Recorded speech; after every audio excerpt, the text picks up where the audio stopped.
नमस्कार बच्चों। देखिए, इससे पहले हमने इस पार्ट सेकंड में 16 नंबर पर फर्स्ट पैराग्राफ कंप्लीट कर लिया था। अब देखिए सेकंड पैराग्राफ, अभी साहिब का ये लास्ट पैराग्राफ है, इसके बाद नई कहानी चालू होगी। This morning, page number 16, paragraph दूसरा। This morning sahib is on his way to the milk booth. This morning is सुबह, sahib is on is way यानी साहिब अपने रास्ते पर है, हिज वे अपने रास्ते पर है, टू मिल्क बूथ, मिल्क यानी दूध, बूथ यानी बूथ। इस सुबह साहिब अपने रास्ते पर है, वो भी कहाँ जा रहा है? मिल्क बूथ की ओर यानी दूध के बूथ की ओर। इस सुबह साहिब दूध बूथ की ओर जा रहा है। In his hand is a steel canister. In his hand उसके हाथ में इज है ए स्टील कनस्तर, स्टील का कनस्तर, उसके हाथ में एक स्टील का कनस्तर है। I now work in a tea stall down the road, he says, pointing in the distance. I मैं, नाउ अब, वर्क काम करता हूँ, इन ए टी स्टॉल यानी चाय की दुकान पर या चाय की थड़ी पर, टी यानी चाय, स्टॉल थड़ी या दुकान, डाउन नीचे, द रोड रोड के। मैं अब चाय की दुकान पर काम करता हूँ जो रोड के नीचे है। ही सेज वह कहता है, पॉइंटिंग इशारा करते हुए, इन द डिस्टेंस, डिस्टेंस यानी दूर की ओर, दूर की ओर इशारा करते हुए वह कहता है, मैं सड़क के नीचे जो चाय की दुकान है उस पर काम करता हूँ। I am paid 800 rupees and all my meals. I am paid, I मैं या मुझे, एम पेड, देखो ये पैसिव वॉइस का सेंटेंस है। आई एम पेड यानी मुझे भुगतान किए जाते हैं या चुकाए जाते हैं 800 रुपीज़ यानी 800, 800 रुपीज़, 800 रुपये, एंड और ऑल माई मील्स, ऑल सभी, माई मील्स, मील्स यानी भोजन, माई मेरा। वो कह रहा है साहिब मुझे 800 रुपये दिए जाते हैं और पूरा भोजन दिया जाता है यानी सभी वक्त का भोजन। मुझे इस चाय की दुकान पर क्या मिलता है? 800 रुपये काम करने के और सभी टाइम का यानी सभी वक्त का भोजन मिलता है। Does he like the job? I ask. अब लेखिका उससे पूछ रही है, आई आस्क मैं पूछती हूँ, डज क्या, ही लाइक द जॉब, ही वह, लाइक पसंद करता है, द जॉब नौकरी को या काम को, क्या वह उस जॉब को पसंद करता है? क्या उसे वह जॉब पसंद है या काम पसंद है? ऐसा लेखिका पूछती है। मैं पूछती हूँ, क्या उसे वह जॉब पसंद है? हिज फेस, हिज फेस यानी उसका चेहरा, आई सी मैं देखती हूँ, has lost the care free look. Has lost, lost यानी खो दिया, केयर फ्री, केयर यानी परवाह, केयर फ्री यानी जैसे कोई परवाह नहीं हो, बेफिक्र यानी लापरवाह, लुक यानी नज़र या देखना। मैं देखती हूँ कि उसका चेहरा जिस पर हमेशा लापरवाही का भाव रहता था, बेफिक्री का भाव, वो आज खो गया है। जैसे मैंने पूछा क्या उसे वह काम पसंद है, तो उसका जो बेफिक्री का भाव था, उसे कोई चिंता नहीं रहती थी, आज वो भाव भी खो गया है। The steel canister seems heavier than the plastic bag he would carry so lightly over his shoulder. The steel canister यानी स्टील का कनिस्तर, सीम्स प्रतीत होता है, लगता है, हैवियर भारी, then the plastic bag, plastic bag की तुलना में। ही वुड कैरी, ही वह, वुड कैरी ले जाता था या ढो लेता था, सो लाइटली, सो इतना, लाइटली हल्के से, ओवर हिज शोल्डर, ओवर के ऊपर, हिज शोल्डर कंधे के। स्टील कनिस्तर यानी जो स्टील का कनिस्तर है वह प्लास्टिक बैग की तुलना में ज़्यादा भारी लग रहा है, जिसे वह आसानी से अपने कंधों के ऊपर ढो लेता था या ले जाता था। यानी जो प्लास्टिक का बैग है जिसमें कचरा बीनता था वो हल्का लग रहा है, क्यों? वह अपने कंधे पर आसानी से ले जाता था। लेकिन अब जिस चाय की दुकान पर वो काम करता है उसके बारे में लेखिका पूछ रही, क्या तुम्हें काम पसंद है? तो उसका जो चेहरे के भाव हैं वो खो जाते हैं। तो लेखिका कह रही है जो प्लास्टिक बैग है वो बहुत ज़्यादा आसान था, वो हल्का था, उसको काम करने में आनंद भी आता होगा, लेकिन जो ये चाय की दुकान है इस पर नहीं आता। इसमें स्टील का कनिस्टर उस प्लास्टिक बैग की तुलना में भारी लगता है, जिसे वह कंधों पर आसानी से ले जाता था। The bag was hitch. अब लेखिका कह रही है ऐसा क्यों है? The bag was hitch, the bag was hitch, hitch यानी उसका था, बैग उसका था। जो प्लास्टिक का बैग था जिसमें कचरा बीनता था वह उसका था, उसमें वो खुद मालिक था। The canister belongs to the man who owns the tea shop. The canister यानी जो कनिस्टर है, बिलोंग्स यानी संबंध रखता है उस मालिक से, टू द मैन उस आदमी से, हु जो, आउंस स्वामी है या स्वामित्व रखता है, द टी शॉप यानी चाय की दुकान का। कनिस्टर उस आदमी से या उस आदमी से संबंध रखता है जो चाय की दुकान का मालिक है या स्वामी है। तो कनिस्टर किसका है? उस आदमी का जो चाय की दुकान का मालिक है, लेकिन प्लास्टिक बैग उसी का था, तो उसका मालिक वो खुद था। Sahib is no longer his own master. Sahib is no longer, no नहीं, लॉन्गर ज़्यादा रहा, इज ओन अपने स्वयं का, ओन यानी स्वयं का, मास्टर मालिक। साहिब अब अपना खुद का मालिक और ज़्यादा नहीं रहा, क्योंकि अब वो किसके यहाँ काम करने लग गया? एक चाय की दुकान पर काम करने लग गया था। अब जैसा उसका मालिक कहेगा वैसा वह करेगा, उसे करना पड़ेगा। पहले तो उसकी मर्जी, कचरा कैसे भी बीने चाहे कहीं से भी बीने। तो यहाँ से एक बात आती है, लेखिका कहना चाह रही है कि अपने मालिक स्वयं बनो। लेखिका का मतलब यही है बस। अब इसका एक साथ हिंदी अर्थ सुन लें। इस सुबह साहिब मिल्क बूथ की ओर अपने रास्ते जा रहा था, उसके हाथ में स्टील का कनिस्टर था। अब मैं चाय की दुकान पर काम करता हूँ जो सड़क के नीचे है, वह कहता है दूर की ओर इशारा करते हुए, मुझे 800 रुपये दिए जाते हैं और सभी वक्त का भोजन। क्या वह उस जॉब को पसंद करता है? मैंने उससे पूछा, या मैं पूछती हूँ। उसके चेहरे पर से बेफिक्री का भाव खो गया। मैं देखती हूँ स्टील का कनिस्टर उस प्लास्टिक बैग की तुलना में ज़्यादा भारी लग रहा था, जिसे वह अपने कंधों पर आसानी से ले जाता था, क्योंकि बैग उसका था। कनिस्टर उस आदमी से संबंध रखता है जो चाय की दुकान का मालिक है। साहिब अब अपना खुद का और अधिक मालिक नहीं रहा। ये तो इसका फर्स्ट पैराग्राफ है। अब देखिए यहाँ से कहानी नहीं शुरू होती है। अभी हमने साहिब के बारे में जाना है, अब जानेंगे मुकेश के बारे में। I want to drive a car. I मैं वांट चाहता हूँ, टू ड्राइव चलाना, एक कार, मैं एक कार चलाना चाहता हूँ। Mukesh insist on being his own master. Mukesh insist जोर देता है, ऑन बीइंग बनने पर, हिज ओन मास्टर, हिज उसका, ओन खुद या स्वयं का, मास्टर मालिक। मुकेश अपने स्वयं का मालिक बनने पर जोर देता है। I will be a motor mechanic, he announces. I मैं will be a motor mechanic, motor mechanic यानी मोटर का मैकेनिक विल बी होना चाहता हूँ या बनना चाहता हूँ। ही अनाउंसेज, ही वह, अनाउंसेज घोषणा करता है।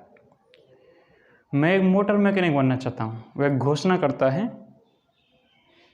देखिए साहिब कचरा बीनता था, उसकी अलग दुनिया थी, अब मुकेश की अलग दुनिया है। देखिए, do you know anything about cars, I ask. अब इससे भी लेखिका पूछ रही है डू यू नो। देखिए जब भी सेंटेंस की शुरुआत में WH वर्ड आए जो कि WH से शुरू हों, या फिर कोई हेल्पिंग वर्ब आए जैसे do, did, has, have, had, was, were, is, am, are, तो इंटरोगेटिव सेंटेंस होता है। कौन सा? इंटेरोगेटिव सेंटेंस यानी प्रश्नवाचक वाक्य। तो वहाँ उसका अर्थ प्रश्न के अर्थ में लेंगे। डू क्या, यू तुम या तुम, नो जानते हो, एनीथिंग कुछ भी, अबाउट के बारे में, कार्स कारों के, क्या तुम कारों के बारे में कुछ भी जानते हो? आई आस्क, आई मैं, आस्क पूछती हूँ। क्या तुम कारों के बारे में कुछ भी जानते हो, या कारों के बारे में तुम्हें कुछ भी पता है? ऐसा लेखिका उसे पूछ रही, किससे? मुकेश से। I will learn to drive a car, I मैं, विल लर्न सीख लूँगा, टू ड्राइव चलाना, एक कार। ही आंसर्स, ही वह, आंसर्स उत्तर देता है, मैं कार चलाना सीख लूँगा, वह उत्तर देता है या जवाब देता है। Looking straight into my eyes, looking देखते हुए, स्ट्रेट सीधा, इनटू माई आइज, इनटू मेरी, माई आइज यानी मेरी आँखों में, सीधा मेरी आँखों में देखते हुए, यानी पूरे आत्मविश्वास के साथ कह रहा है कि मैं कार चलाना सीख लूँगा, मैं कार चलाना चाहता हूँ, मोटर मैकेनिक बनना चाहता हूँ। यह उसका ड्रीम है, सपना है या लक्ष्य कह सकते हैं। His dream looms like a marriage amidst the dust of streets that fill his town, Firozabad, famous for its bangles। अब लेखिका कह रही है हिज उसका ड्रीम सपना, हिज ड्रीम उसका सपना, लूम दिखाई देता है, लाइक जैसे ए मैरिज, देखो मैरिज या मिराज कहीं से, इसका अर्थ है मृग तृष्णा या मरीचि का प्रभाव फिजिक्स में यानी साइंस में आता है। एमिड्स के बीच में, द डस्ट ऑफ स्ट्रीट्स गलियों में, डस्ट धूल, दैट जिसने, फिल भर दिया है, हिज टाउन फिरोजाबाद, हिज उसका, टाउन कस्बा, फिरोजाबाद। लेखिका कह रही है उसका सपना उसके शहर में यानी फिरोजाबाद में, जिसमें धूल से गलियां भरी हुई हैं, ऐसा स्पष्ट दिखाई देता है कि मृग तृष्णा की तरह, जो कि कभी सच नहीं होगा। मृग तृष्णा यानी मरीचि का प्रभाव, ये क्या होता है? जब बहुत तेज़ गर्मी पड़ती है तो सड़क पर आपने देखा होगा, सड़क पर जैसे दूर से आप किसी कार में या बस में किसी में भी यात्रा कर रहे हैं तो दूर सड़क पर जैसे उतार चढ़ाव होता है तो आपको पानी का आवाज़ होगा, ऐसा लगेगा दूर सड़क पर पानी है, जबकि वहाँ पानी नहीं होता। अब उसकी खोज में कोई निकले कि इस पानी को मैं कोई पकड़ूंगा, वहाँ जाऊँगा तो पानी उसे कभी नहीं मिलेगा, इस प्रकार वो भटक जाएगा। इसी प्रकार कह रही है लेखिका, उसका सपना मृग तृष्णा की तरह स्पष्ट दिखाई देता है, वो भी उस शहर की गलियों की धूल की तरह जिसने फिरोजाबाद को भर दिया है। यानी उसका जो शहर है, कस्बा है फिरोजाबाद, उसकी गलियों में धूल ही धूल भरी हुई है। इसी प्रकार मृग तृष्णा की तरह उसका सपना स्पष्ट दिखाई देता है, जो कि कभी सपना सच नहीं होगा। और मैं तुमसे कहूँ, सपने अगर बनाएं तो ऐसे ही बनाएं जिन्हें देखकर लगे जो वो सच नहीं होंगे, क्योंकि मरना तो है ही, इसके अलावा कोई ऑप्शन भी नहीं है, मरना तो सभी को है। तो सपने बनाएं तो ऐसे बनाएं, अगर किसी को बताएं तो हंसी आए, वो हंस जाए, कहे ये सच नहीं हो सकता। लेखिका कह रही है ऐसा सपना उसका सच नहीं हो सकता कि मोटर मैकेनिक बन जाए, क्योंकि उसका जो बैकग्राउंड है वो इसकी अनुमति नहीं देगा, या वहाँ से ये नहीं पहुँच सकता है लेखिका के हिसाब से। लेकिन जब भी सपने बनाएं तो मेरी तरफ से ऐसे ही बनाएं, कोई भी लक्ष्य बनाएं जो कि बहुत बड़ा हो, ऐसा नहीं जिसे देखकर ये लगे आप उसे कर सकते हैं। पहले अपने स्वभाव को जानें, अपनी प्रकृति को, आप अपने बारे में सब कुछ जानें, फिर देखकर बताएं कि आप उसे पूरा कर सकते हैं या नहीं। अगर आप उसमें करने के लिए जुनून है, जज्बा है, तो फिर निकल पड़िए। किसी को बताने की कोई ज़रूरत नहीं। किसी को बताएं तो ऐसा लगना चाहिए वो हंस जाए, कहे कि ये पूरा नहीं हो सकता, तो फिर वो आपका लक्ष्य बिल्कुल एकदम राइट लक्ष्य है। नहीं तो जीवन ऐसा ही है, गुजर जाएगा, बीत जाएगा। अब देखिए आगे इसके बारे में और ज़्यादा कभी और बात करेंगे, लेकिन और कभी आएगा नहीं, कल कभी आता नहीं। आगे देखें, देखिए इससे पहले ये और छोड़ दिया था हमने, famous for its bangles. Famous प्रसिद्ध है या विख्यात है, फॉर इट्स बेंगल्स, बेंगल्स यानी चूड़ियों के लिए, जो कि चूड़ियों के लिए प्रसिद्ध है। कौन? फिरोजाबाद। हाँ, उसी को चमकाने के चक्कर में जो धूल निकलती है उसी ने इसकी गलियों को भरा है। Every other family in Firozabad is engaged in making bangles.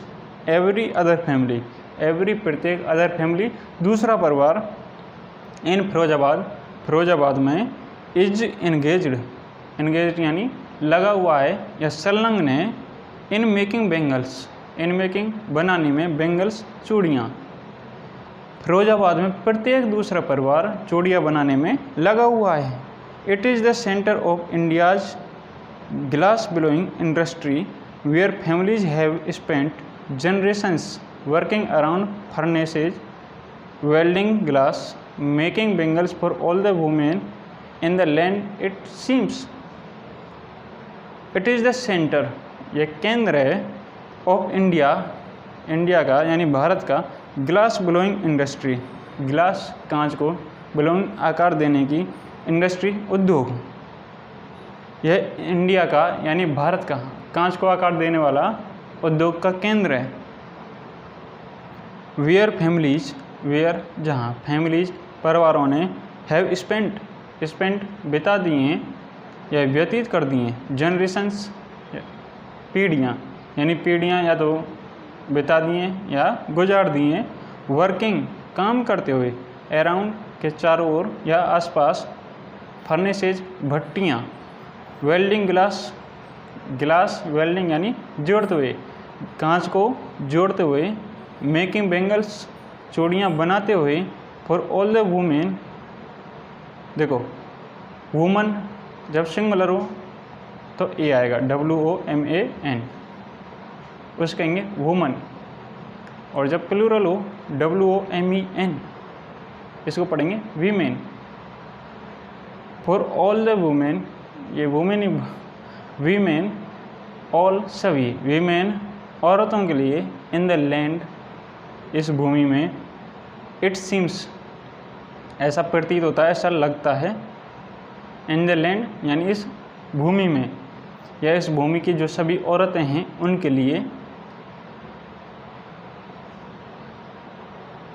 ये कांच को आकार देने वाला यानी कि यह भारत का कांच को आकार देने वाला उद्योगों का केंद्र है, जहाँ परिवारों ने अपनी पीढ़ियाँ भट्टियों में काम करते हुए, कांच को जोड़ते हुए और इस भूमि की सारी औरतों के लिए चूड़ियाँ बनाने में व्यतीत कर दी हैं या गुजार दी हैं।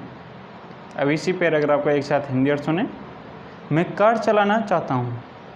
मुकेश अपना खुद का स्वयं का मालिक बनने पर जोर देता है। मैं एक मोटर मैकेनिक बनना चाहता हूँ, वह घोषणा करता है। क्या तुम कारों के बारे में कुछ भी जानते हो? मैं पूछती हूँ। मैं कार चलाना सीख लूँगा, वह जवाब देता है, सीधा मेरी आंखों में देखते हुए। उसका सपना मृग तृष्णा की तरह यानी मृग मरीचिका की तरह उस धूल की भांति स्पष्ट दिखाई देता है जिसने फिरोजाबाद की गलियों को भर दिया है, जो कि चूड़ियाँ बनाने के लिए प्रसिद्ध है। प्रत्येक दूसरा परिवार फिरोजाबाद में यानी फिरोजाबाद में प्रत्येक दूसरा परिवार चूड़ियाँ बनाने में लगा हुआ है। यह भारत का कांच को आकार देने वाले उद्योगों का केंद्र है, जहाँ परिवारों ने अपनी पीढ़ियाँ कांच की भट्टियों में काम करते हुए, कांच को जोड़ते हुए और इस भूमि की सारी औरतों के लिए चूड़ियाँ बनाने में गुजार दी हैं या व्यतीत कर दी हैं। अब देखिए आगे, Mukesh family is among them. Mukesh का फैमिली परिवार इज है एमोंग देम, देम उन्हीं में से एक। मुकेश का परिवार उन्हीं में से एक है। None of them know that it is illegal for children like him to work in the glass furnaces with high temperatures. None of them, none of them उनमें से कोई नहीं, नन कोई नहीं, ऑफ देम उनमें से कोई नहीं, नो जानता है, दैट की, इट इज यह है, इलीगल गैरकानूनी या इलीगल, फॉर चिल्ड्रन बच्चों के लिए, लाइक हिम यानी उस जैसे बच्चों के लिए, टू वर्क काम करना, इन द ग्लास फर्नेसेज ग्लास कांच, फर्नेसेज भट्टियों में, विद हाई टेम्परेचर्स विद के साथ हाई टेम्परेचर्स हाई ऊंचा, टेम्परेचर्स तापमान यानी उच्च तापमान या अत्यधिक तापमान के साथ। उनमें से कोई भी यह नहीं जानता है कि यह बच्चों के लिए यानी उस जैसे बच्चों के लिए गैरकानूनी है कि उन जैसे बच्चों को इतने अधिक तापमान के साथ कांच की भट्टियों में काम कराया जाए। यानी ऐसे बच्चे कांच की भट्टियों में इतना अधिक तापमान के साथ काम नहीं कर सकते, काम करते हैं तो ये गैर कानूनी है, ऐसा उनमें से कोई भी नहीं जानता है। ये लेखिका कह रही है, in dingy cells without air and light that the law if enforced could get him and all those 20,000 children out of the hot furnaces where they slog their daylight hours, often losing the brightness of their eyes. In dingy cells, dingy यानी धुंधला, लेकिन हम इसका अर्थ लेंगे अंधेरी। अंधेरी sales इसका अर्थ होता है कोशिका, लेकिन यहाँ हम इसका अर्थ कोशिका न लेकर कोई कमरा या कोठरी लेंगे, क्योंकि उसी के नाम पर उसका अर्थ भी कोशिका यानी सेल रखा गया था, क्योंकि वो भी कोठरियों के समान थी। तो सेल्स यानी छोटी कोठरी या कमरा, विदाउट के बिना, एयर हवा एंड लाइट रोशनी के। इन अंधेरी कोठरियों में जिसमें बिना किसी हवा के और रोशनी के, ये तो पहले लाइन के साथ हो जाएगी कि उनमें से कोई भी यह नहीं जानता है कि उस जैसे बच्चों के लिए कांच की भट्टियों में अत्यधिक तापमान के साथ काम करवाना गैरकानूनी है, वो भी अंधेरी कोठरियों में जिनमें ना तो हवा है ना रोशनी।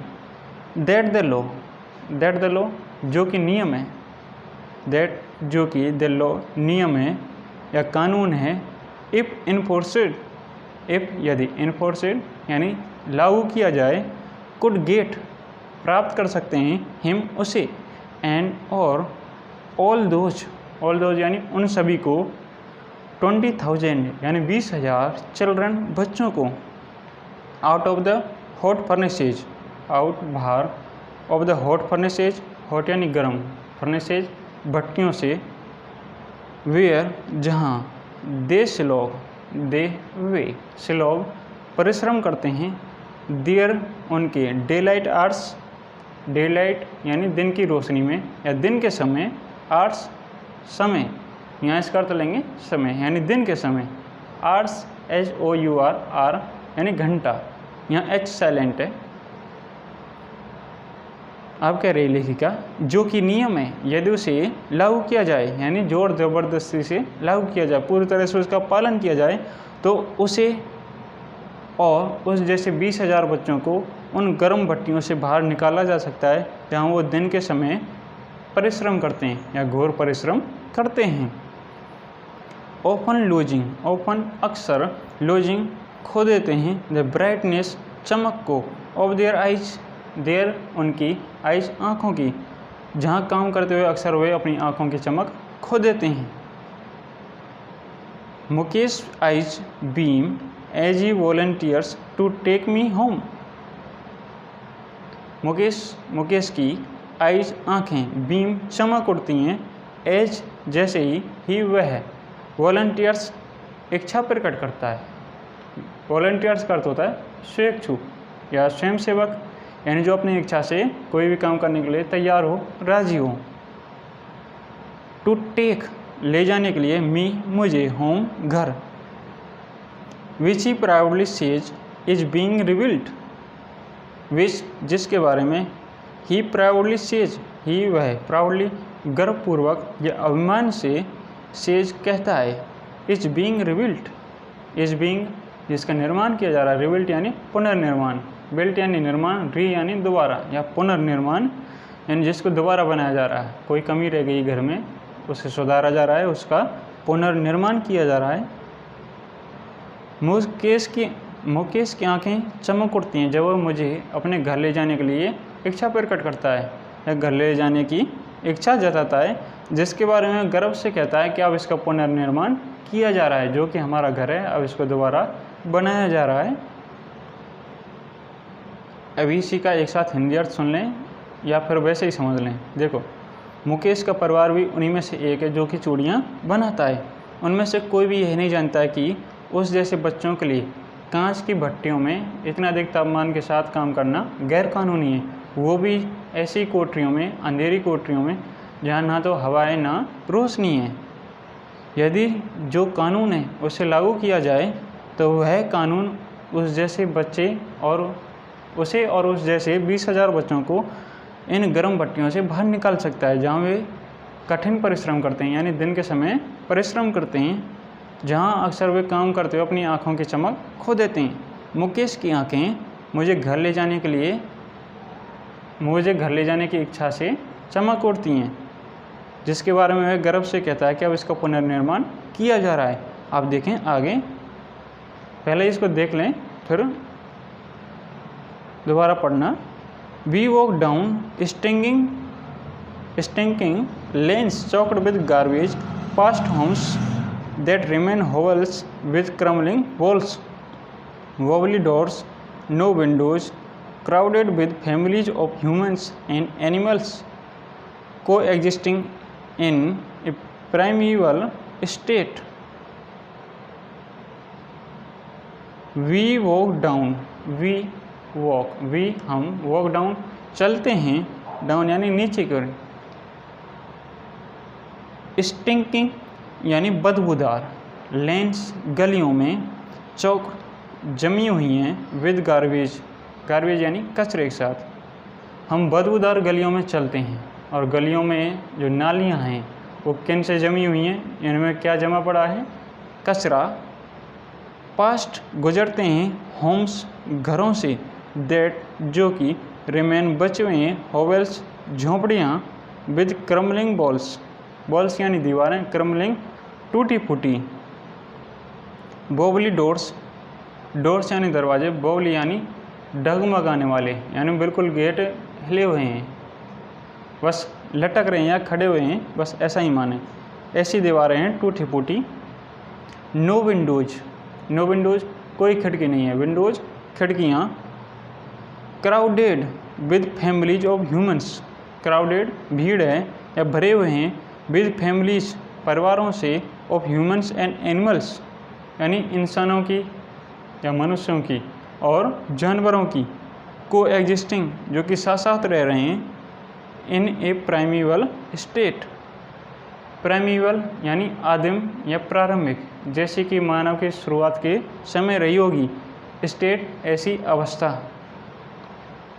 लेखिका कह रही है हम नीचे की ओर बदबूदार गलियों में चलते हैं, जिन नालियों में या जिन गलियों में कचरा जमा हुआ पड़ा है, हम ऐसे घरों से गुजरते हैं जिनमें झोंपड़ियाँ टूटी दीवारों के साथ, डगमगाने वाले दरवाज़ों के साथ खड़ी हैं या हैं जिनमें कोई खिड़कियाँ नहीं हैं, और उन्हीं में मनुष्यों और जानवरों के परिवार साथ साथ रह रहे हैं, जैसा कि आदिम युग में होता होगा, यानी जो प्रारंभिक युग है जब मनुष्य ने रहना शुरू किया होगा, जब जानवर और इंसान दोनों साथ साथ रहते थे, इसी प्रकार इनमें भरे हुए हैं इंसान और जानवरों के परिवार जो कि साथ साथ रह रहे हैं, एक आदिम युग की तरह। लेखिका शायद बहुत ज़्यादा कमरे में बंद रही हो, लेकिन वो कह रही मैंने देश विदेश की यात्रा की है, पूरे देश की यात्रा की है, तो इसने कभी पशु नहीं रखे, नहीं तो पशु और इंसान दोनों साथ साथ ही रहते हैं। हाँ, पशुओं के लिए अलग बाड़ा बन जाए वो अलग बात है, नहीं तो कई जगह ऐसा रहता है एक ही घेर में पशु भी रह लेते हैं और इंसान भी। तो क्या ये आदिम युग हो गया? नहीं, ये तो लेखिका की बात है बस। He stops at the door of one such house, bangs a wobbly iron door with his foot and pushes it open. He stops, देखो ही कौन है? मुकेश लेखिका को अपने घर की ओर ले जा रहा है। ही वह, स्टॉप्स रुकता है, एट द डोर दरवाजे पर, ओ वन एक, सच हाउस एक ऐसे घर पर या ऐसे घर के, बैंग्स धक्का मारता है, ए बोबली आयरन, बोबली डगमगाने वाले, आयरन लोहे के, डोर दरवाजे पर, विद हिज फुट अपने पैर से। लेखिका कह रही है जो मुकेश है वो भी ऐसे ही किसी एक घर के दरवाजे पर रुकता है, जैसे वो बता रही है टूटे फूटे घर हैं, डगमगाने वाले दीवारें हैं, नहीं डगमगाने वाले दरवाजे हैं और टूटी फूटी दीवारें हैं। ऐसे एक घर के दरवाजे पर मुकेश रुकता है और उसके लोहे के डगमगाने वाले दरवाजे पर अपने पैर से धक्का मारता है। And pushes it open, and और पुशेज धक्का देकर, इट ओपन इसे खोलता है और धक्का देकर इसे खोलता है।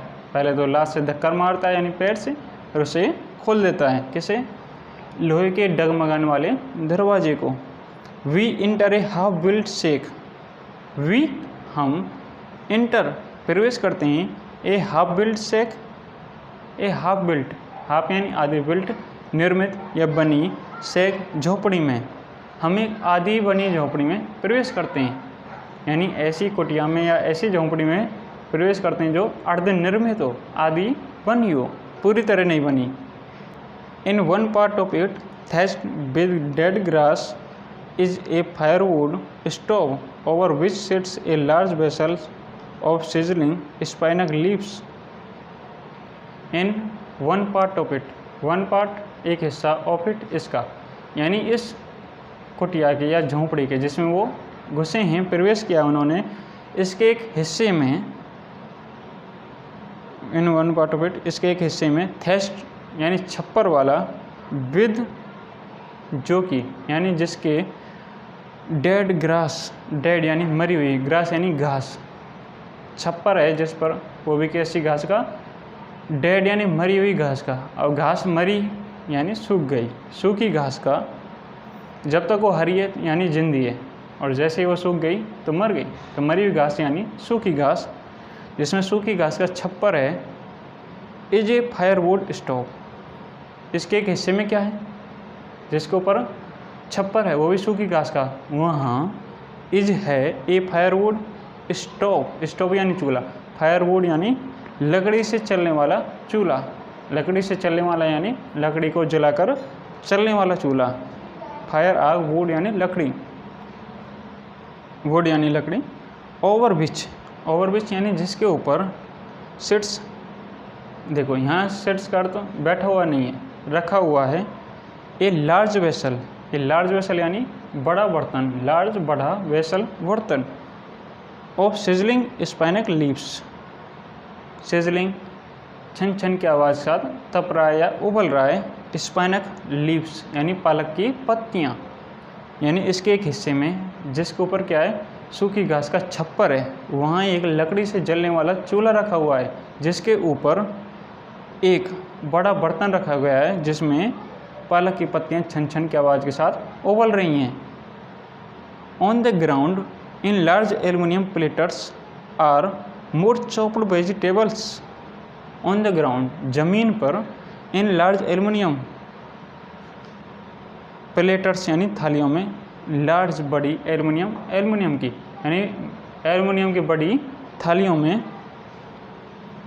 आर हैं मोर चॉप्ड वेजिटेबल्स, मोर अधिक या ज़्यादा, चॉप्ड कटी गई या काटी हुई, वेजिटेबल्स सब्जियां, ज़मीन पर एल्युमिनियम के बड़े बर्तन में काटी गई सब्जियां रखी हुई हैं।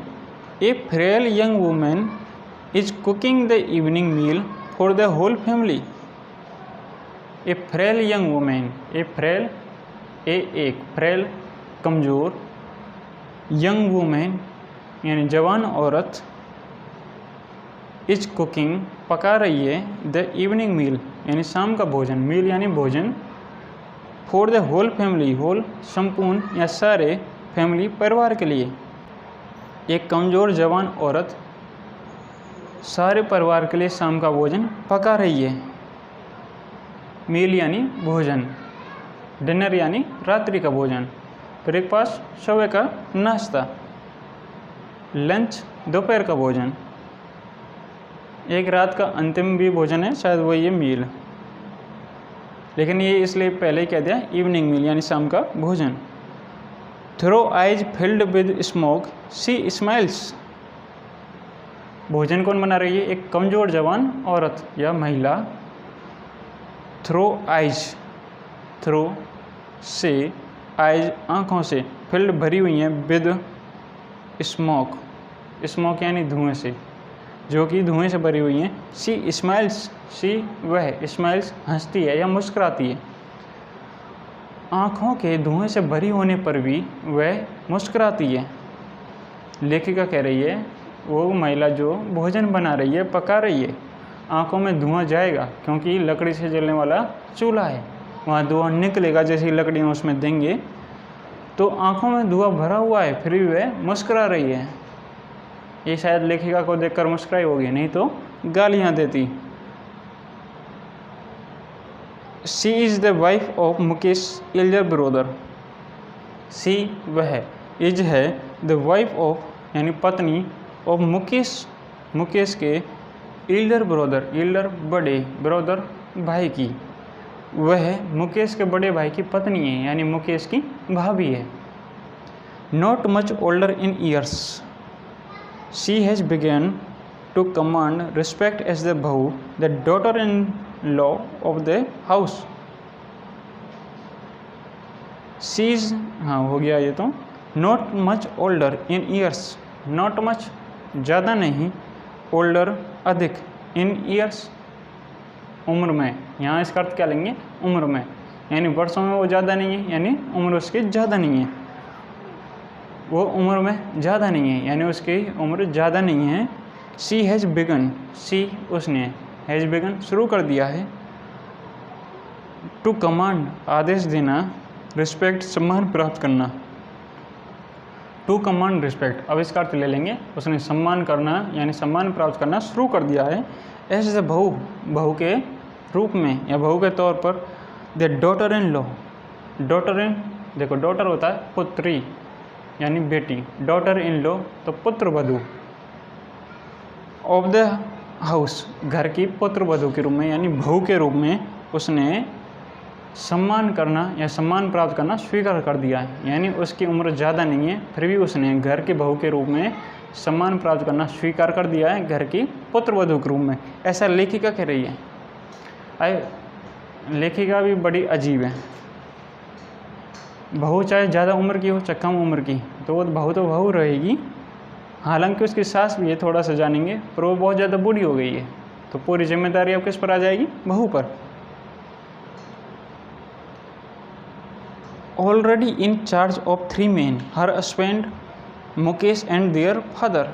ऑलरेडी पहले से ही, इन चार्ज ऑफ, यहाँ इसका अर्थ लेंगे जिम्मेदारी या दायित्व, ऑफ 3 men यानी 3 आदमियों का। हर हस्बैंड उसके पति का, Mukesh and their father Mukesh का, उसके भाई यानी उसके पति का, और उसके पिता का। किसके पिता का, इन दोनों के पिता का यानी अपने ससुर का। लेखिका कह रही है उस पर पहले से ही 3 आदमियों की जिम्मेदारी है इनके कामों को निपटाने की। वो कौन कौन है, एक उसका पति है, एक मुकेश है, और एक उसका पिता है। किसका पिता, मुकेश, और उसके भाई का पिता यानी उसका ससुर। तो 3 आदमियों के बीच में एक औरत, ऐसा नहीं है। 2 तो भाई हैं, एक मुकेश उसका भाई, उसकी पत्नी है भाई की, तो उसकी भाभी। 2 तो वो खुद हो गए, दोनों भाई, एक उनका पिता। When the older man enters, she gently withdraws behind the broken wall and brings her veil closer to her face. When the older man, when जब, the older man यानी बड़े आदमी या उम्र में अधिक, उससे ज़्यादा,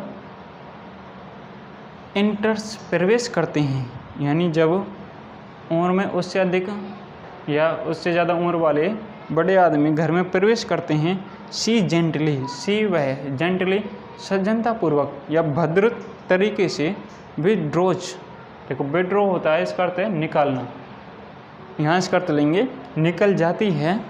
बिहाइंड, पीछे, द ब्रोकन वॉल, ब्रोकन टूटी हुई, वॉल दीवार के, बिहाइंड पीछे, एंड और ब्रिंग्स लाती है, हर उसके वेल घूंघट को, या ऐसा पर्दा या कोई नकाब जैसे चेहरे को ढक सकें। वेल घूंघट को, क्लोजर निकट या पास में, टू हर फेस चेहरे के। जब कोई बड़ा आदमी घर में प्रवेश करता है, अब घर में बड़ा आदमी कौन है, पहले इसको अर्थ कर लें।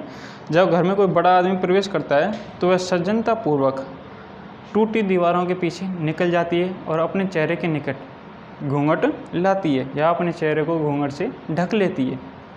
अब घर में बड़ा आदमी है ही कौन, एक उसकी सास है, वो आदमी नहीं है, औरत है, एक उसका ससुर है, बस, एक उसका स्वामी पतिदेव है जो कि बड़ा हो ही नहीं सकता पत्नी से, आजकल तो बिल्कुल नहीं, आजकल क्या पहले भी नहीं, पति हमेशा पत्नियों से छोटे होते हैं, और एक उसका भाई है मुकेश, वो तो छोटा है ही है, लेकिन वो अपने पति के सामने शायद पीछे चली जाती होगी, क्योंकि उसके साथ अगर मुकेश आया तो भी या फिर उसका ससुर आया तो वैसे ही चली जाएगी।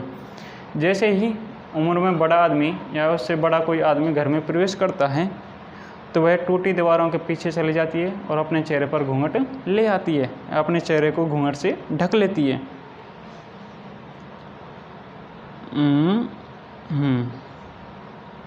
इन this case the elder man क्या है, हाँ, as custom demands daughter in law must veil their faces before male elders. लेखिका कह रही है एज कस्टम डिमांड्स, एज जैसा कि, कस्टम्स प्रथा या रिवाज या रीति, डिमांड्स मांग करती है, daughter in law, daughters in law यानी पुत्र वधुएँ या बहुएँ, वेल घूंघट, मस्ट वेल, मस्ट यानी अनिवार्य, वेल घूंघट करें, देयर फेसेज अपने चेहरे पर, बिफोर इसका अर्थ के पहले नहीं लेंगे, के सामने, मेल एल्डर्स, मेल पुरुष एल्डर्स बड़ों के, जैसा कि प्रथा कहती है या प्रथा मांग करती है कि घर की बहुएं या पुत्र वधुएं बड़ों के सामने यानी बड़े आदमियों के सामने घूंघट करें या अपने चेहरे को ढक लें, ऐसा प्रथा कहती है। अब आप कमेंट में बताएं या कमेंट करके बताएं कि जो पर्दा प्रथा है इसके बारे में आपके क्या विचार हैं, पर्दा प्रथा सही है या गलत है, इसके बारे में जो भी विचार हैं बताएं। क्या आज के ज़माने में इसकी ज़रूरत रह गई है या फिर नहीं है, इसके पक्ष में विपक्ष में अपने विचार लिखें, कमेंट करके बताएं।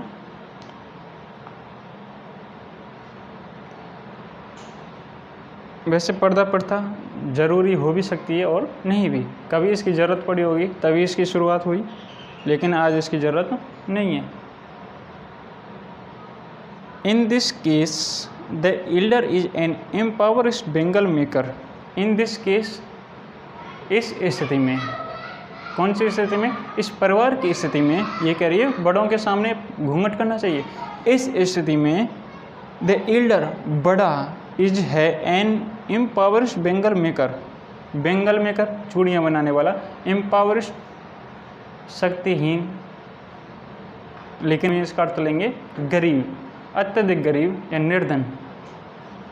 इस स्थिति में घर का बड़ा एक गरीब चूड़ियाँ बनाने वाला है।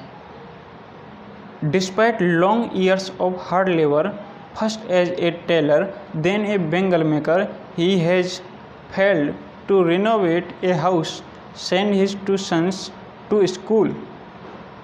डिस्पाइट के बावजूद, long years of hard labour, long years लंबे समय तक, ऑफ हार्ड लेबर्स यानी हार्ड लेबर, हार्ड कठिन लेबर परिश्रम के, लंबे समय तक कठिन परिश्रम के बावजूद, फर्स्ट पहले, एज ए टेलर, टेलर के रूप में या दर्जी के रूप में, देन ए बेंगल मेकर उसके बाद चूड़ियाँ बनाने वाले के रूप में या तौर पर, ही हैज़ फेल्ड वह फेल हो गया है या असफल हो गया है, टू रिनोवेट यानी दोबारा बनाने में, रिनोवेट का अर्थ होता है नवीनीकरण यानी उसका पुनर्निर्माण करने में या सुधारने में, ए हाउस एक घर को, यानी वो पहले एक दर्जी के रूप में काम कर चुका है, चूड़ियाँ बनाने वाले के रूप में काम कर चुका है, लंबे समय तक उसने कठिन परिश्रम किया है,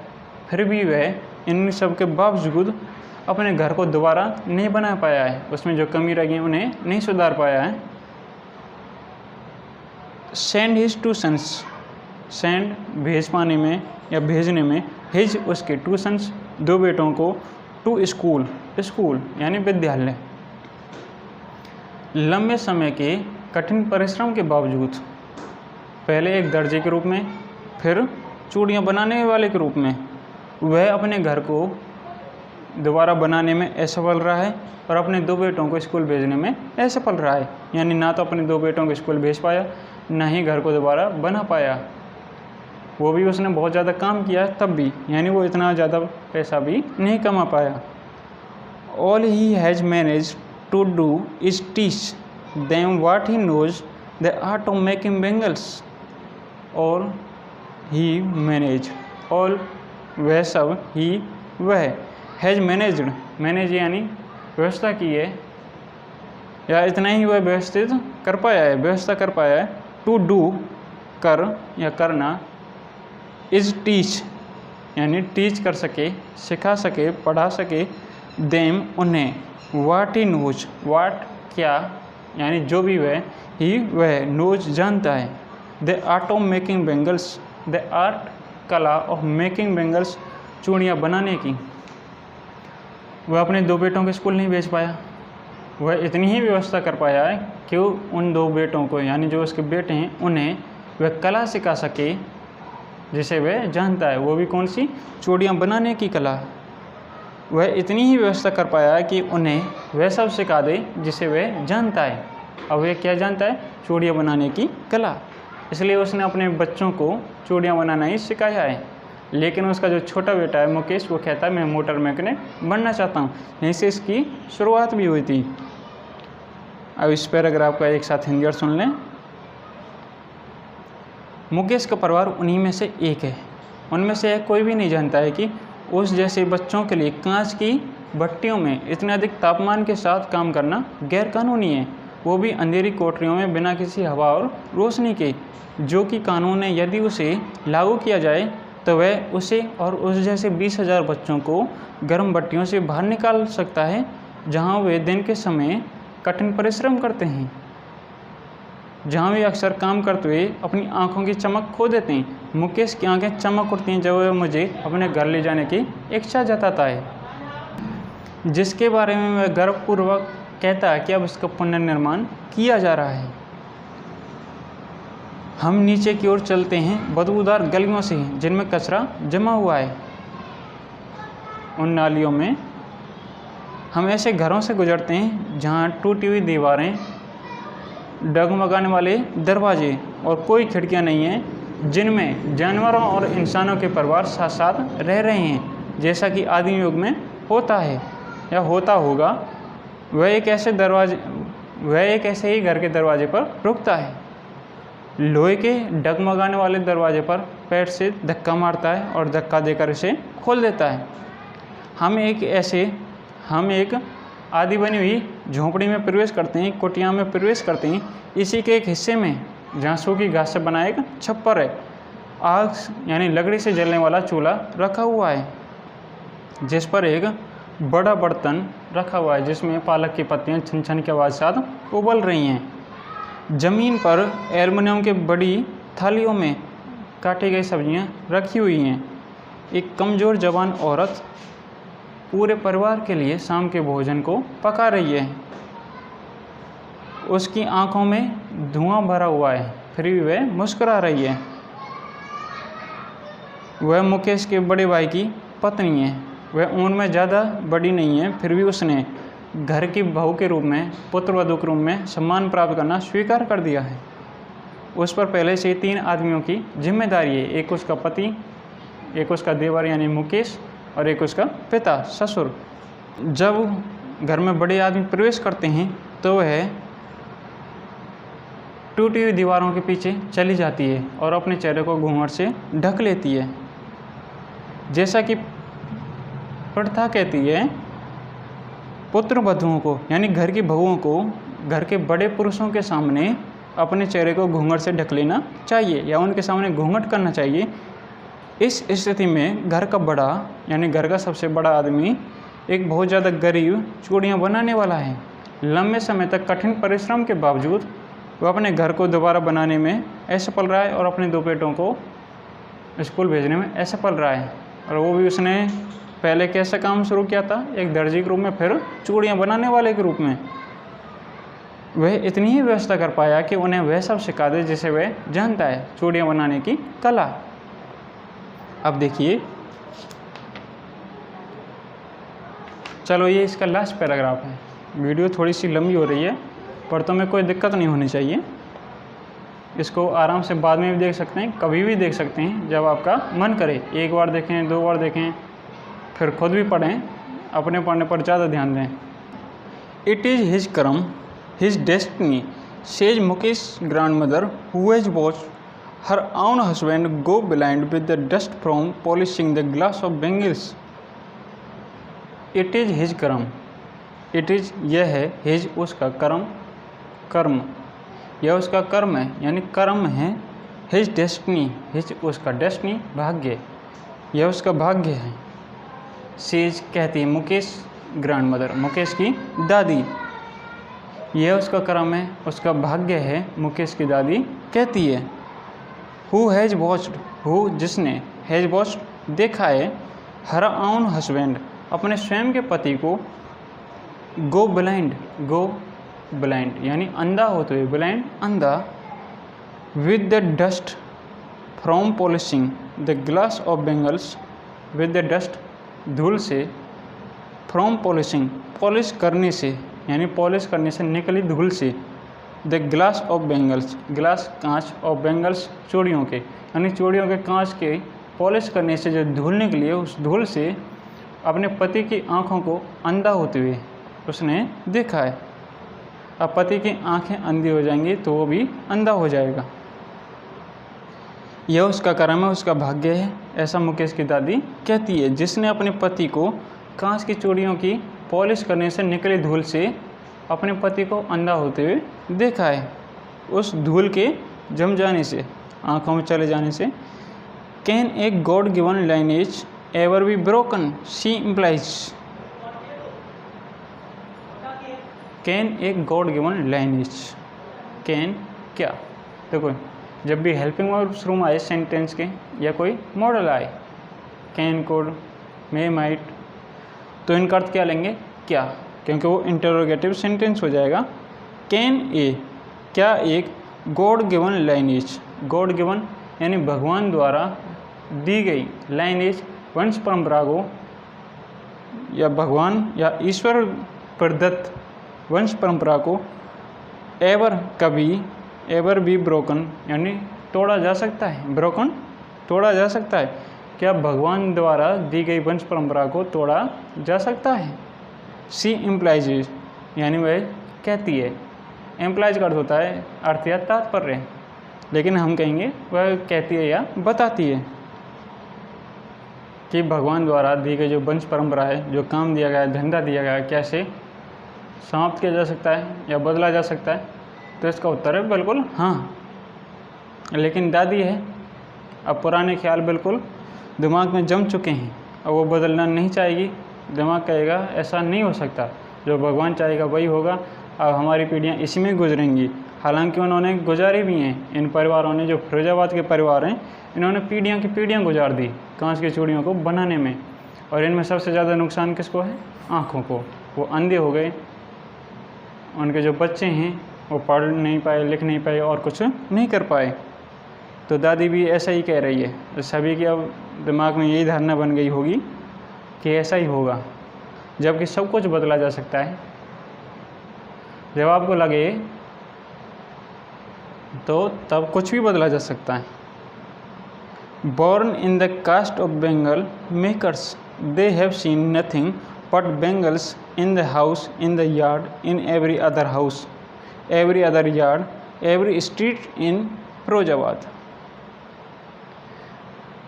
Born in the caste of Bengal makers, born पैदा होना, in the caste जाति में, of Bengal makers यानी चूड़ियाँ बनाने वालों की जाति में पैदा होना।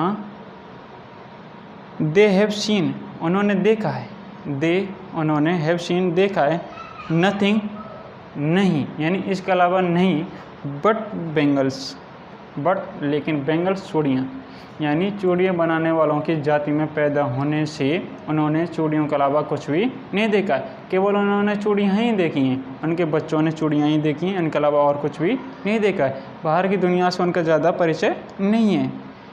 इन द हाउस, घर में। इन द यार्ड, यार्ड यानी अहाते या आंगन में। इन एवरी अदर हाउस, प्रत्येक दूसरे घर में। एवरी अदर यार्ड, प्रत्येक दूसरे अहाते में या आंगन में।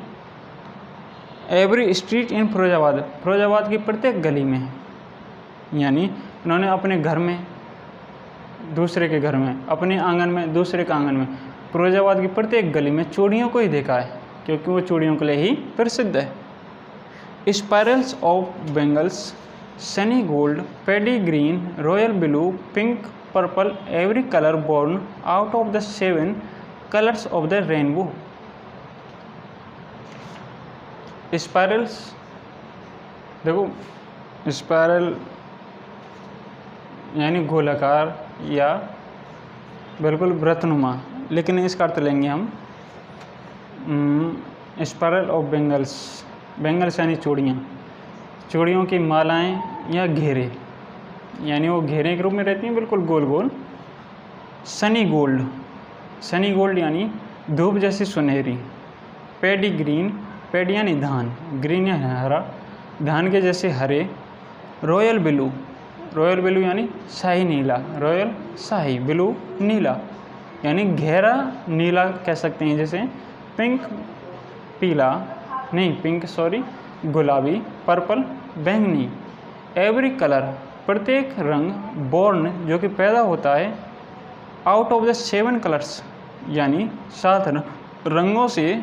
ऑफ द रेनबो, यानी इंद्रधनुष के। रेनबो यानी इंद्रधनुष के 7 रंगों से जो भी रंग पैदा होता है या बन सकता है, उन सभी रंगों में, यानी सुनहरे, हरे, नीले, बैंगनी, नहीं गुलाबी, बैंगनी, जितने भी रंग उनसे बन सकते हैं, उन्हीं के रूप में चूड़ियों के बंडल हैं, उनके घेरे हैं, उनकी मालाएं हैं। लाई इन माउंट्स इज अनकेम्प्ड यार्ड्स, लाई पड़े रहते हैं इन माउंट्स ढेरों के रूप में। इन अनकेम्प्ड यार्ड्स, यार्ड्स आहते में, आंगन में। अनकेम्प्ड अव्यवस्थित यानी अस्त व्यस्त या बिखरे हुए, जो कि अस्त व्यस्त आहते में यानी बिखरे हुए या अव्यवस्थित आहते में, आंगन में ढेर के रूप में पड़ी रहती हैं। यानी जो चूड़ियों के बंडल हैं, इनके जो मालाओं के ढेर हैं, ये ढेर के रूप में आहते में, आंगन में अस्त व्यस्त पड़ी रहती हैं। Are piled on 4 wheeled hand carts, are piled on ढेर किए जाते हैं या रखे जाते हैं, यानी एक के ऊपर एक रखे जाते हैं। 4 व्हील्ड हैंड कार्ट्स, हैंड यानी हाथ से, कार्ट यानी चलने वाली गाड़ी, कार्ट यानी गाड़ी, हाथ से चलने वाली गाड़ी, या जिसे हम कह सकते हैं हथगाड़ी। 4 व्हील्ड, 4 4 व्हील पहियों वाली, यानी 4 पहियों से चलने वाली हथगाड़ी, जिसे हाथ से चलाया जाता है, उसमें इनको रखा जाता है एक के ऊपर एक ढेर के रूप में। Pushed by young man, pushed by यानी जिस पर धक्का दिया जाता है, पुश धकेला जाता है, बाय यंग मैन जवान आदमी के द्वारा। Man MAN singular, MEN plural, जवान आदमियों के द्वारा। Along the narrow lanes of shanty town, along के साथ द नैरो लेन्स, नैरो यानी संकरी, लेन्स गलियों में। Of the shanty town, town यानी कस्बा, सेंटी यानी झोंपड़ियों वाले, झोंपड़ियों वाला कस्बा यानी गरीबों की बस्ती जिसे कह सकते हैं, यानी निर्धनों का या निर्धनों की बस्ती या शहर, जिसे जो कि जवान आदमियों के द्वारा सकरी गलियों में धकेले जाते हैं या जिन्हें धकेला जाता है। इन ऑफ द सेंटी टाउन, झोंपड़ियों वाले कस्बे में या शहर में। And in dark hutments, and और इन डार्क हटमेंट्स, हटमेंट्स यानी झोपड़पट्टियाँ। इन डार्क अंधेरी, अंधेरी झोपड़पट्टियों में। Next to lines of flames of flickering oil lamps sit boys and girls with their fathers and mothers welding pieces of colored glass into circles of bangles। कहाँ है?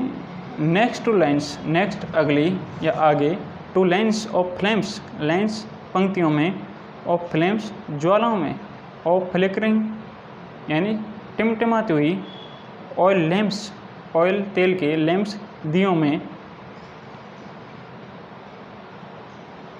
Set boys set बैठे हुए boys लड़के, and और girls लड़कियाँ, with their fathers and mothers अपने माता और पिताओं के साथ, वेल्डिंग जोड़ते हुए, पीसेज ऑफ कलर्ड पीसेज टुकड़ों को, ऑफ कलर्ड ग्लास यानी रंगीन कांच को, इनटू सर्कल्स ऑफ बेंगल्स यानी कांच की चूड़ियों के वृत्ताकार या उन्हें गोलाकार आकार देते हुए, और अंधेरी झोंपड़पट्टी में तेल के दियों की टिमटिमाती हुई ज्वालाओं की पंक्तियों के आगे लड़के और लड़कियां अपने माता पिताओं के साथ बैठे हुए हैं, जो कि रंगीन कांच के टुकड़ों को चूड़ियों के व्रत के रूप में ढाल रहे हैं, उन्हें जोड़ रहे हैं, उनकी वेल्डिंग कर रहे हैं। Their eyes are more adjust to the dark than to the light outside.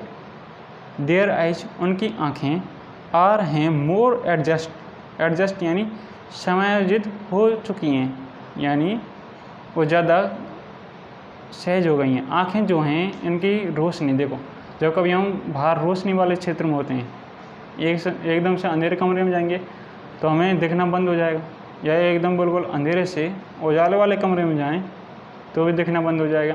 आँखें क्या हैं? ये प्रकाश को ग्रहण करती हैं, उसी में ये समायोजित हो जाती हैं, इनको अच्छी तरह से उसी में दिखता है।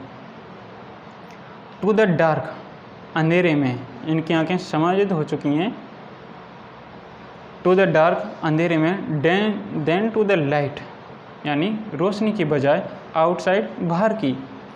उनकी आँखें अंधेरे में ज़्यादा समायोजित हो चुकी हैं बाहर की रोशनी की बजाय, यानी उन्हें बाहर की रोशनी ज़्यादा अच्छी नहीं लगती, अंधेरे में ही काम करना अच्छा लगता है। उनकी आँखें इसमें फिट बैठ चुकी हैं, इसके लिए वो समायोजित हो चुकी हैं। आँखों की समंजन क्षमता होती है, इसके बारे में आपने पढ़ा हो तो उसी की कह रही हैं। That is why they often end up losing their eyesight before they become adults. That is why यही कारण है, वे often अक्सर, often में टी साइलेंट है, OFTEN often अक्सर या प्राय, end up losing end up समाप्त हो जाते हैं, losing खो देते हैं, their eyesight उनकी eyesight नज़र को, before के पहले ही, वे या उनके, बिकम बनने से पहले, एडल्ट्स वयस्क, यानी यही कारण है कि वे वयस्क बनने से पहले ही अपनी आँखों की नज़र को या रोशनी को खो देते हैं। किसके कारण? जो कांच की भट्टियाँ हैं, यानी जो चूड़ियों को बनाने वाली भट्टियाँ हैं, उनमें पहले कांच को पिघलाया जाएगा, फिर उसे आकार दिया जाएगा, फिर उसे चमकाया जाएगा, फिर उसकी वेल्डिंग की जाएगी। तो कुल मिलाकर इनमें जो चमकाने से या पॉलिश करने से जो धूल निकलती है, वो धूल के कण आँखों में जाके बैठ जाते हैं और वो आँखों को बहुत ज़्यादा नुकसान पहुंचाते हैं और अंधा हो जाता है व्यक्ति। और इनके जो बच्चे हैं लगभग उनकी रोशनी कम होती जाती है और बड़े होते ही उनकी आँखें अंधी हो जाती हैं। यही कारण है कि अक्सर वे बड़े होने से पहले यानी वयस्क होने से पहले ही अपनी आँखों की रोशनी खो देते हैं, अपनी नज़र को खो देते हैं। अब इस लास्ट पैराग्राफ का हिंदी अर्थ सुने एक साथ। यह उसका कर्म है, उसका भाग्य है, मुकेश की दादी कहती है, जिसने अपने पति को कांच की चूड़ियों की पॉलिश करने से निकली धूल से अंधा होते हुए देखा है। क्या भगवान द्वारा दी गई वंश परंपरा को तोड़ा जा सकता है? तो मेरी तरफ से उत्तर है हाँ। हालांकि कोई भगवान ऐसा नहीं करता, कोई भी भगवान ऐसा नहीं चाहेगा कि ये सब गरीब रहें, ये अमीर रहें। अगर भगवान है तो सी इम्प्लाइज, वह कहती है, born in the caste of hand, चूड़ी बनाने वालों की जाति में पैदा होने से उन्होंने चूड़ियों के अलावा और कुछ भी नहीं देखा है।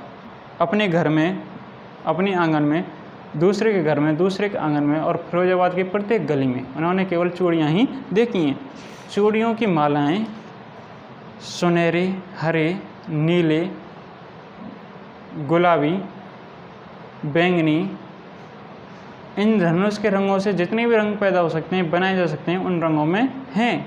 और वे उन्हीं रंगों में अस्त व्यस्त आंगन में ढेर के रूप में पड़ी रहती हैं, जो कि हाथ से चलने वाली 4 पहियों वाली गाड़ी में जमा किए जाते हैं, जिन्हें जवान आदमियों के द्वारा संकरी गलियों में, इस शहर की संकरी गलियों में धकेला जाता है। और अंधेरी झोपड़पट्टियों में तेल के दियों की टिमटिमाती हुई ज्वालाओं की पंक्तियों के आगे लड़के और लड़कियां अपने माता और पिताओं के साथ बैठे हुए हैं या बैठे हुए रहते हैं, जो कि रंगीन कांच के टुकड़ों को चूड़ियों के आकार के रूप में ढालते हैं या उन्हें जोड़ते हैं। उनकी आंखें अंधेरे में ज़्यादा एडजस्ट हो गई हैं, समायोजित हो चुकी हैं बाहर की रोशनी की बजाय। यही कारण है कि वयस्क होने से पहले ही वे अपनी आँखों को खो देते हैं, यानी उनके जो बच्चे हैं उनकी रोशनी कम हो जाती है, आँखों की देखने की क्षमता कम हो जाती है। अब इसके बाद है Savita a young girl in A draping dress. अब इसको जानेंगे नेक्स्ट वीडियो में। यहाँ तक आपने देखा, इसके लिए आपका बहुत बहुत धन्यवाद। इसलिए नहीं कि आपने इस वीडियो को देखा, इसलिए कि आप देख पाए, आप में इतनी क्षमता है कि आप लास्ट तक टिक पाए, अन्यथा टिकना ही असंभव है। अगर आपने देखा है तो ही धन्यवाद होगा, नहीं तो आप कैसे कह सकते हैं। अगर आपने इतना देखा है तो एक बार खुद अर्थ ज़रूर करें, और नहीं समझ आए तो इसको दोबारा देखें। तो इससे आगे हम इससे नेक्स्ट वीडियो में अर्थ करेंगे। आपकी तरफ से कोई प्रॉब्लम हो कमेंट में ज़रूर बताएं, हम अपनी तरफ से पूरा प्रयास करेंगे। तो मिलते हैं नेक्स्ट वीडियो में। होता क्या है कि वीडियो बनाने में बहुत ज़्यादा दिन लग जाते हैं, कल बनाएंगे ऐसे दिन निकल जाते हैं और सोते रहते हैं। फिर हम अपनी नींद को कम करते हैं। दोपहर का समय है, बहुत ज़्यादा नींद आ रही है, लेकिन फिर भी क्या करें, बनाएं। इसलिए कि बहुत ज़्यादा दिनों से इच्छा थी कि बनाएं तो बना ही दें। तो आप देखते रहें, धैर्य के साथ पढ़ें और पढ़ते रहें। कोई दिक्कत हो तो बताएं। तो मिलेंगे नेक्स्ट वीडियो में। जय हिंद, जय भारत।